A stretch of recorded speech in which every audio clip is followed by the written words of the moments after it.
Bonjour à tous, on se retrouve aujourd'hui pour faire un petit point sur le marché. Donc on avait fait un live la semaine dernière où je vous expliquais qu'on avait des fortes probabilités pour descendre un petit peu sur le marché pour recharger pour après repartir potentiellement.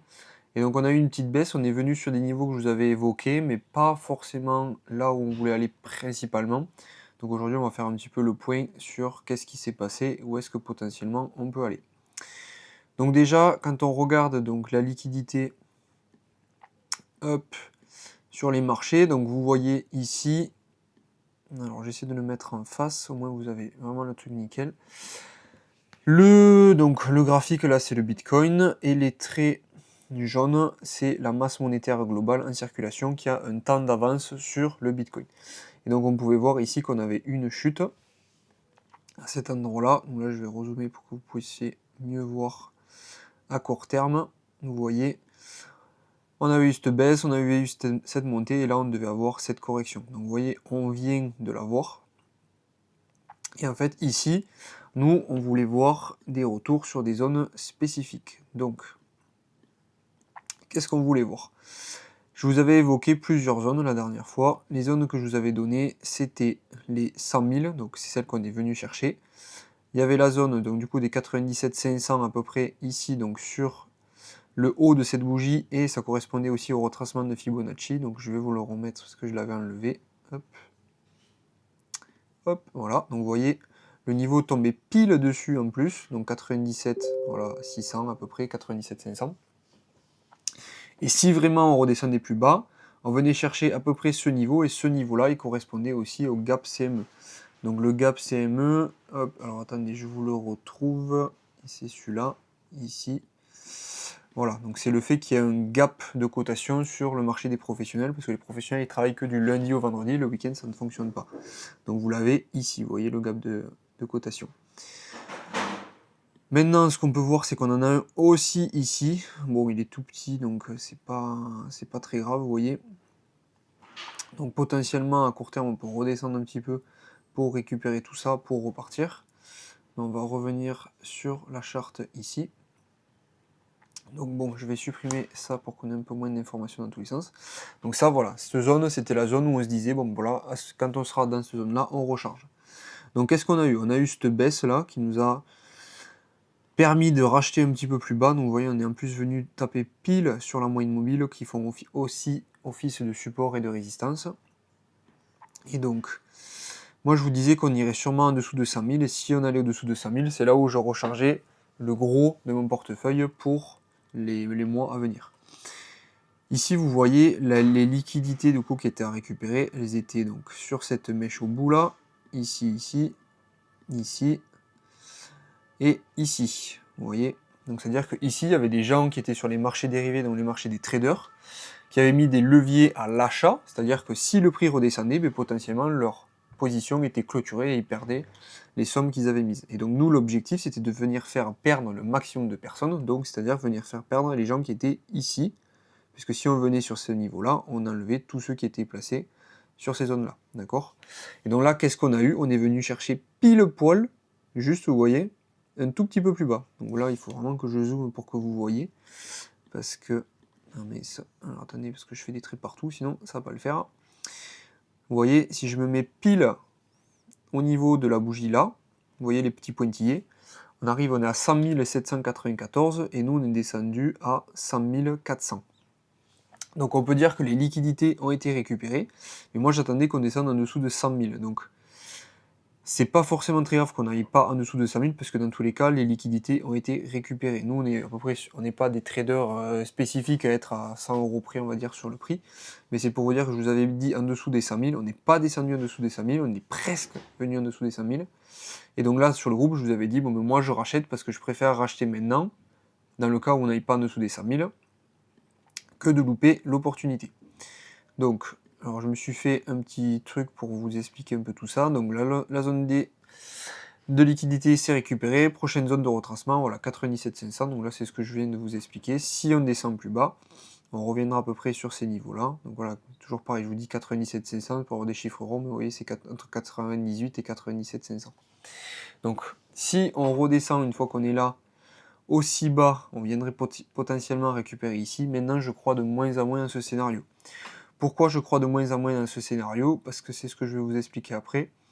On a à peu près des cycles de 60 jours, donc ça c'est vrai que je vous en avais jamais trop parlé, parce que je vous en avais pas forcément parlé. En fait, vous avez des cycles de 60 jours, hop, alors j'espère que ça fonctionnera. C'est-à-dire que ça va monter, ça va baisser, ça va monter, ça va baisser, monter, baisser. Donc de la plus basse à la prochaine plus basse, on a 60 jours. Et tout ça, c'est écrit dans un cycle plus long, du coup, de 3 fois 60 jours. Ok. Et donc actuellement, si on retrace donc, ces espèces de cycles sur le Bitcoin, qu'est-ce qui s'est passé actuellement? Potentiellement, ici, on serait ici. D'accord? Donc on serait au début de la deuxième vague, donc qui serait en plus la deuxième grosse vague. Pourquoi je vous dis qu'on est ici? Parce qu'en fait, le dernier plus bas, donc si on se remet sur notre charte du Bitcoin, le dernier plus bas était donc ici, le 7 avril. Donc si on rajoute 60 jours, donc ça fait 2 mois, donc on est le 7 avril, mai, juin, donc ça fait 7 juin. Et devinez quoi?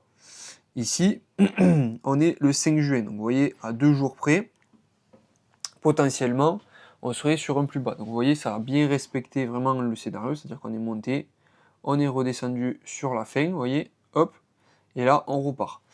Donc maintenant, aujourd'hui, qu'est-ce qu'on va faire avec nos investissements? On va se demander, est-ce que du coup, j'investis maintenant s'il me reste des sous à rajouter, ou est-ce que j'attends potentiellement que ça redescende un petit peu pour rajouter encore un peu?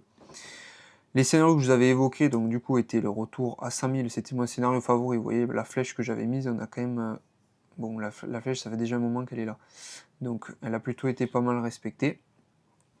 Maintenant, moi, je pense pas qu'on descendra plus bas que le niveau qu'on a eu là des 100 000, parce qu'on est déjà beaucoup remonté.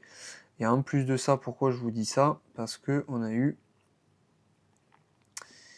ça. Alors attendez, sinon FVG Weekly respecté, bon ça je vais pas vous expliquer plus que ça, c'est un peu plus technique. Et sinon le gap CME, je vous en ai déjà parlé. On a eu la news avec Trump et Elon Musk. Alors si vous l'avez pas vu, je vous l'avais mis dans le groupe des news. Je vous avais fait un gros pavé pour vous expliquer tout ce qui s'était passé. Et en fait, on avait vraiment un clash entre Donald Trump et Elon Musk qui avait fait un peu chuter tous les marchés. Et en fait, on se rend compte que donc suite à ça, on a eu dans la soirée des grosses chutes. C'est pour ça qu'à ce moment-là, je vous avais dit, moi, dans le groupe privé, que je rachetais. Donc vous voyez ici, les entrées que nous cherchons depuis ces dernières semaines se profilent comme annoncé dans le plan. Soyez prêts à mettre en place votre stratégie. Et donc moi, je vous avais dit, voilà, que je rachetais du BTC, du SUI, du FOG, parce que dans ma stratégie, c'était les crypto-monnaies que moi, je cherchais à recharger. Donc voilà, pour le BTC, j'avais pris le risque d'investir 100% de la position que je voulais mettre sur le Bitcoin. Pour le SUI, je n'ai mis que la moitié, parce qu'en fait, je me suis dit, si on descend plus bas, le SUI, il y avait des zones moi, qui m'intéressaient encore un peu plus basses, mais je voulais quand même sécuriser une partie de ma position. Et pour le FOG, pour moi, c'était déjà des zones qui étaient exceptionnelles, donc je préférais recharger à 100%. Donc j'espère que pour ceux qui ont voulu recharger, vous avez pu recharger un petit peu sur ces zones-là. Dans tous les cas, moi j'ai reçu pas mal de messages, donc je pense qu'il y en a déjà quelques-uns parmi vous qui ont pu racheter à ce moment-là. Mais c'était juste pour vous faire le retour. Donc du coup, si on repart voilà, sur cette news, en fait on se rend compte qu'on a eu la news, tous les marchés ont craché, et là quelques jours après, en fait tout a été supprimé. C'est-à-dire qu'en fait Trump et Musk finalement se sont rabibochés, on va dire. C'est de nouveau les meilleurs amis du monde. Et donc là, qu'est-ce qu'on peut se dire? On peut se dire que c'était en fait juste une manipulation. Donc une manipulation, c'est quoi? C'est des acteurs, donc du coup économiques, politiques, ce que vous voulez, qui font chuter le prix à court terme pour pouvoir eux racheter potentiellement, pour après mettre des bonnes nouvelles et repartir à la hausse. Et en fait, c'est vraiment ce qu'on a eu, c'est-à-dire qu'on a eu le crash à cause du coup de ces nouvelles qui étaient plutôt négatives pour le coup. Et puis de suite après, hop, on nous envoie que des bonnes nouvelles. Pardon, là je vous ai pas fait les news qu'il y a eu dans la nuit, parce que là dans la nuit on a eu une grosse bougie et il y a eu des news qui étaient intéressantes. Mais vous voyez, on a eu que des bonnes nouvelles quasiment. Donc ça, bon là c'était un scam, donc c'était pas forcément dérangeant, mais vous voyez, il n'y a que du vert depuis un moment. Donc moi, pour moi, c'est vraiment que de la manipulation, c'est-à-dire que les prix, vous voyez, on savait potentiellement où est-ce qu'ils pouvaient aller. On suit le plan à la lettre, même si on n'est pas parfait sur tous les trucs, dans tous les cas, on n'a pas la boule de cristal, donc on va faire au mieux. Donc voilà un petit peu pour les news à court terme, qu'est-ce qui s'est passé. Maintenant, je vais vous montrer donc plus concernant nous ce qui nous intéresse, les altcoins, pardon. Qu'est-ce qui se passe? Donc ici, vous avez le Total Market 3, donc c'est tous les toutes les cryptos, voilà, enfin, les 125 cryptos, donc en gros qui correspondent principalement aux altcoins, on voit un petit peu ce qu'elles font, hors Bitcoin et Ethereum. Donc là je vais zoomer, je vais m'enlever le volume parce qu'il nous fait un peu chier, voilà. Voilà, donc là c'est notre cycle actuel, ici c'était le dernier cycle, où on a eu vraiment des explosions, on arrivait de très bas. Vous voyez, ici on a explosé, donc là c'était fin 2023, début 2024. On a eu la correction qui était très longue en 2024, au moment où on a rechargé pour la plupart pas mal ici. Et donc vous voyez, on avait mis en place cette trendline, ok, c'est-à-dire une droite de tendance qui se suivait depuis un moment. Là, on a eu l'élection de Trump, donc du coup tout a explosé. On est revenu taper l'ATH, donc c'était le dernier plus haut ici qui faisait office, donc lui, de résistance. On a tapé dessus, on est redescendu, et là on est venu, vous voyez, pile sur la trendline, et là qu'est-ce qu'on est en train de faire? On est en train de vouloir remonter. Donc pour moi c'est ultra positif, parce qu'en fait ça veut dire qu'on respecte vraiment les zones, vous voyez, que j'ai déliminées, c'est-à-dire que là on avait un plus haut, hop, ça faisait une zone, on est venu taper pile dessus, on remonte, on passe à travers ça super rapidement, on vient taper sur le prochain, on redescend, on s'arrête à peu près, voilà, sur le support, on descendu un peu plus bas, mais bon, après là c'était avec Trump et tout le bordel qu'il y a eu, donc plutôt positif, et là du coup on est en train de vouloir essayer de repartir, donc ça c'est plutôt positif.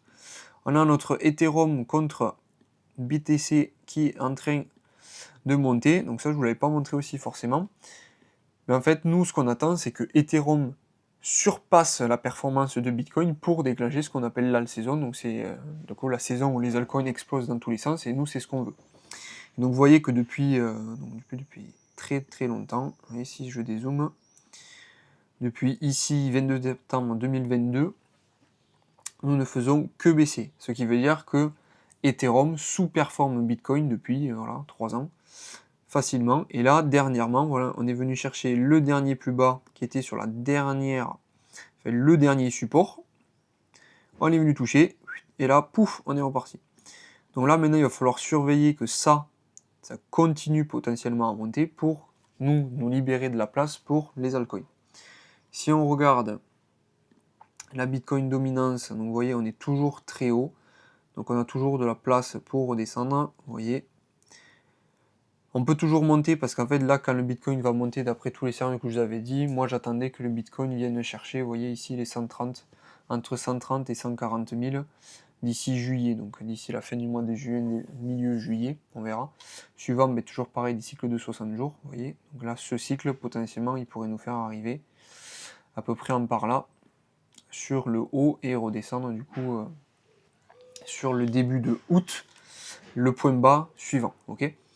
Donc ici, tac, quand Bitcoin va repartir à la hausse, il y a de fortes probabilités pour que les altcoins le suivent, mais peut-être pas forcément plus vite que le Bitcoin, donc c'est-à-dire qu'on stagnerait, voire peut-être remonterait un petit peu, pour ensuite faire baisser cette dominance quand le Bitcoin potentiellement cracherait, et il laisserait un peu de place pour nos altcoins.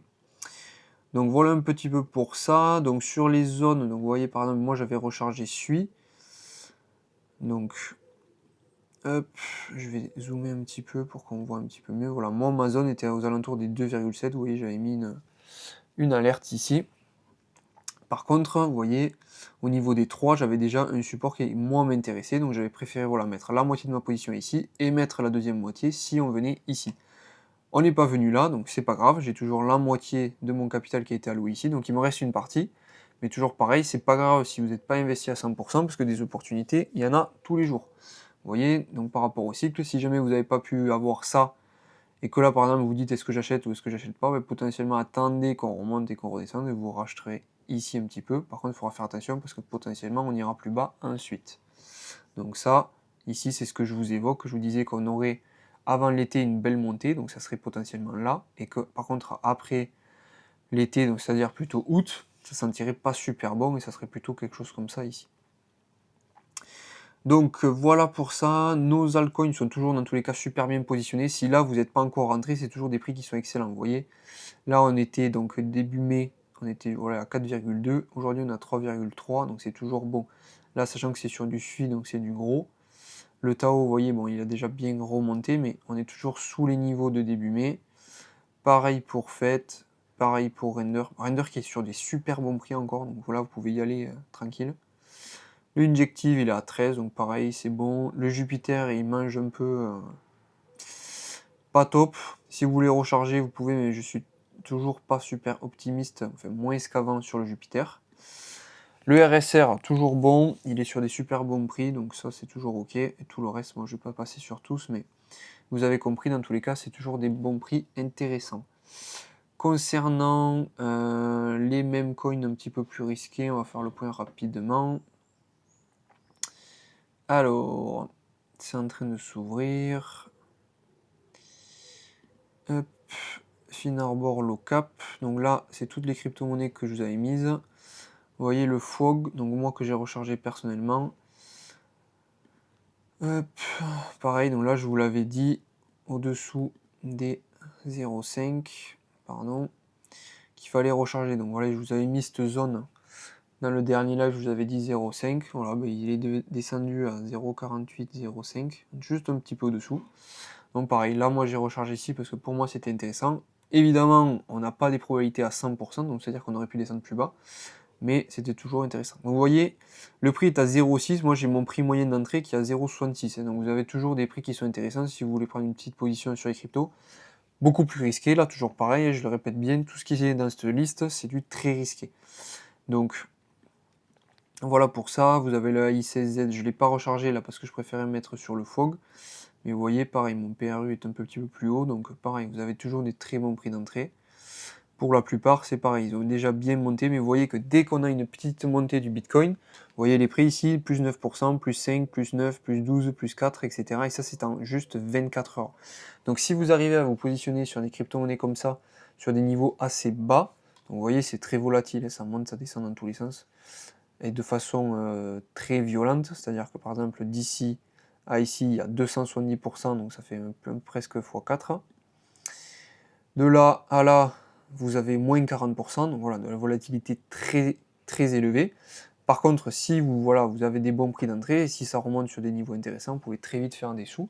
Par contre, voilà, là, il faut vraiment poser de l'argent où vous êtes vraiment prêt à perdre, parce que là, on est sur des choses qui sont très risquées, pas forcément des fondamentaux exceptionnels. Donc, sur le AICZ, quand même, il y en a, donc c'est pas forcément un même coin, donc ça va. Mais sur tout le reste, ce sont des mêmes coins, donc faites attention aussi. Vous voyez, par exemple, là, le lock-in, j'avais pas vu, 25% de perf. Donc 25%, mais vous voyez, on a juste que ça. Donc si vous avez acheté ici, voilà, évidemment, vous êtes toujours en négatif.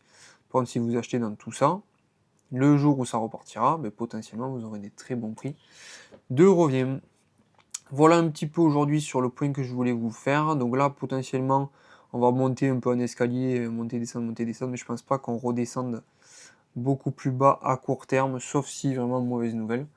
Je pense que si on arrive à péter la TH, on devrait aller revenir vachement plus haut dans les jours, semaines, peut-être pas mois à venir, mais là, d'ici assez court terme, bon. J'ai mis début juillet, je pense que là, vu ce qui s'est passé, ça dépassera un petit peu. Donc peut-être voilà, mi-juillet pour respecter le cycle donc des 60 jours. À peu près, voilà, toujours pareil. Je ne vais pas vous dire à faire forcément ça. Il y a toujours des probabilités pour qu'on descende si jamais on a des mauvaises nouvelles, qu'on fasse, au lieu de faire moi ce que j'attends, peut-être un truc comme ça, qu'on fasse quelque chose, ben voilà, on fait comme ça, mauvaise nouvelle, hop, on revient là, on fait ça, et on fait ça, pardon. Ça peut aussi très bien arriver, d'accord? Donc faire toujours attention à nos investissements. Dans tous les cas, comme je vous dis toujours, c'est risqué. Donc on y va tranquillement, sans se précipiter.